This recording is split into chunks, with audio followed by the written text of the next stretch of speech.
அந்த அம்மா ஒரு கிறிஸ்தவலா அப்படின்னா கிடையாது. அவ்வளவு பைபிள் படிச்சம்மா யாரை ஏத்துக்கணும்? பைபிள் அவ்வளவு பிடிக்கிறத யாரை ஏத்துக்கணும்? ஆனா இயேசு அந்த அம்மா ஏத்துக்கல. என்ன பிரச்சனை?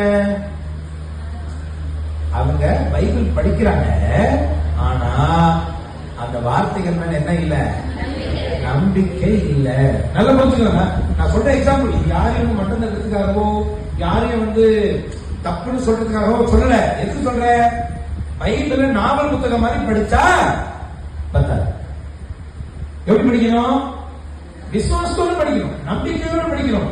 இந்த பைபிளில் எழுதியுள்ள ஒவ்வொரு வார்த்தையும் ஆண்டவர் எனக்கு கொடுத்த தெய்வீக உண்மை என்பதை நம்பி வாசிக்கணும். அப்படி பைபிளுடைய வார்த்தைகளை, இறை வார்த்தையை ஏற்று அதன் மீது விசுவாசம் வைக்கிறவர்கள், நம்பிக்கை வைக்கிறவர்கள் தான் கடவுளுடைய